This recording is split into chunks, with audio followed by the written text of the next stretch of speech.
હું આપનો હાસ્ય કલાકાર તથા લોક સાહિત્યકાર નરેન્દ્રસિંહ વાઘેલા મારી યુટ્યુબ ચેનલ લોક સાહિત્ય ગુજરાતમાં આપ સૌનું હાર્દિક હાર્દિક સ્વાગત કરું છું. મિત્રો, દી હારો જાય એટલે પતિ એની પત્નીને કે તું હજારોમાં એક છે, તું હજારોમાં એક છે. હવે 999માં કોણ છે એ બાબતનો કકળાટ હાલી રહ્યો છે. એક જમાનામાં પુરુષો કરતાં સ્ત્રીઓને કામ વધારે હતું. હવે પુરુષોને કામ વધી ગયું છે, સ્ત્રીઓને ઘટી ગયું છે. કુકર, એસી, વોશિંગ મશીન ઘરઘંટીએ ઘરમાં ધામા નાખી અને સ્ત્રીઓની વારે ચડ્યા. સ્ત્રી લગ્ન કરી બાપનું ફળિયું અને ગામ જ છોડે છે, જ્યારે પુરુષ કમાવા માટે ગામ, શહેર અને દેશ પણ છોડી દે છે. પણ વિચારવાની બાબત એ છે કે પુરુષનો કોઈ હિસાબ જ નથી. હવે સાંભળવા જેવી વાત તમને કહી દઉં કે એક જણો છોકરી જોવા ગયો, અને છોકરીવાળા કે અમારી દીકરી કામ નહીં કરે હો. તો કે અમારી દીકરી કામ નહીં કરે. તો બોલ્યો કે હાથે ખાઈ તો લે ને, કે પછી બે જણા ચાલીને રોડા સુધી લઈ જાય, ડાઇનિંગ ટેબલ સુધી લઈ જાય, ચીપિયાથી ખવડાવવું પડે એવું જ નથી ને. તો કે ના, એમ નહીં, ખાઈ તો લે, મૂળ એકલું ખાવાનું, કામ કાંઈ કરવું નહીં. હવે જે લોકો સગા કરતા હોય એમ કે જમીન કેટલી છે, પણ તારી માં પાવડો લઈને ત્યાં જવાની છે કે નહીં એ તો કે પહેલાં. ખેતી કોઈને કરવી નથી ને જમીન જાયદાદવાળો છોકરો જોઈએ. પત્ની હારે ઝઘડો થાય ત્યારે બને તો પુરુષે ચૂપ રહેવું, નકર ઓલી 3-3, 4-4 પેઢીએ ચડશે હો. 3-4 પેઢીએ ચડશે અને કહે છે કે તમારા ખાનદાનને ઓળખું, તમારા દાદાના બાપાએ હારા નહોતા અને તમારા બાપામાંય કાંઈ કાઢી લેવા જેવું નથી અને તમે એવા છો. પાછા વળો, નકર આ સંસ્કાર છોકરામાં આવશે, આ લખણ છોકરામાં આવશે.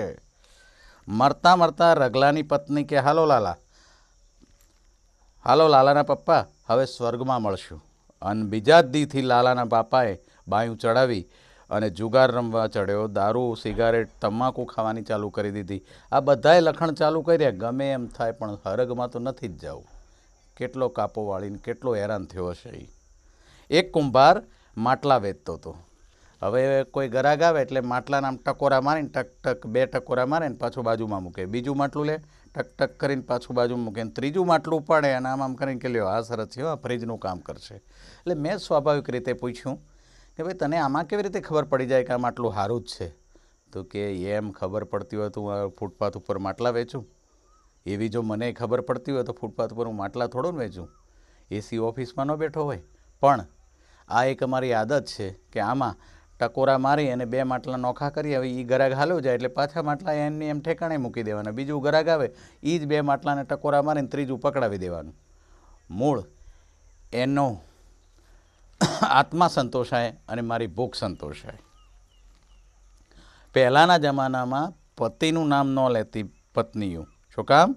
કે પતિનું આયુષ્ય ઘટી ન જાય.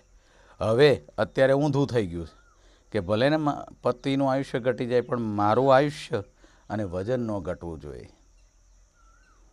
એક જણાનું નામ અશોક અને નવા લગ્ન થયેલા અને ત્યાં તો એની વહુ ઝીણા અવાજે રહોડામાંથી કે અશોક અશોક, અને ત્યાં તો અશોક વગળવા માંડે હો, બરફની ગોળ. આપણને હાળું એ ન સમજાય કે એને ડોલમાં ભરવો કે ફ્રીજમાં મૂકવો.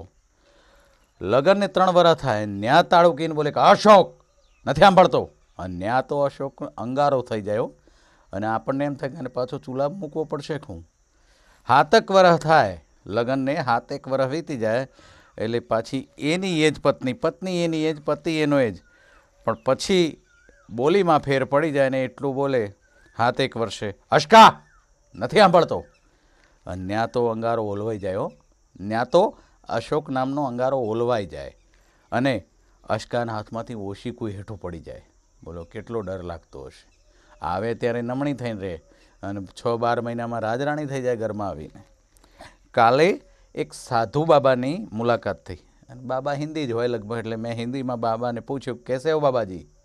तो बाबाजी बोले हम तो सन्यासी है बेटा, हम तो सन्यासी है बेटा, हमारा राम जैसे रखे वैसे ही रह लेते हैं, हमारा राम जैसे रखे वैसे ही रह लेते हैं, आपका क्या हाल है? नया मैं जवाब दे दूँ कि मैंने ये बोला कि बाबा जी हम तो संसारी है, हम तो बहुत बेहाल है, क्योंकि हमारी सीता हमें जैसे रखे वैसे हमें रहना पड़ता है, સાંજે નોકરીથી 6 વાગે ઘીરે આવી અને ભાઈએ છોકરા લેસન કરતા હતા. એ છોકરાઓને એની ઘરવાળી ન જોઈ એટલે છોકરાઓને પૂછ્યું કે ક્યાં ગઈ છે તારી મમ્મી? તો છોકરાઓએ કીધું કે નવા ચપ્પલ અને હાડી લાવી છે ને સોસાયટીમાં બધાને બતાવવા ગઈ છે. અને પછી 9 વાગે એ પાછી આવી એટલે એના પતિએ કીધું કે હો 9 વાગ્યા ક્યાં ગઈ હતી આટલી બધી વાર? અન્યાય એટલું બોલી કે આ નવી હાડી લાવી, નવા ચપ્પલ લાવી એટલે જાગૃતિબેન, હંસાબેન, હિરલબેન, કિરણબેન, કામિનીબેન આ બધાને બતાવવા ગઈ હતી. અને ઓલ્યા કે કેટલામાં લીધી હાડી? એનો પતિ કે હાડી કેટલામાં લીધી? તો ઓલી કે હાડી 550 રૂપિયામાં. અને ઓલ્યો પી ગયો તો 2 પેગ મારી ગયો તો એટલે એટલું બોલ્યો કે આ લે મેં 7000ની બોટલમાંથી 3 પેગ માર્યા. મેં કોઈને બતાવી? મૂળ પીધેલીમાં એણે જે હાલ પીધું હતું એ પત્નીની આગળ કહેવાઈ ગયું. બોલો. થેન્ક યુ વેરી મચ મિત્રો.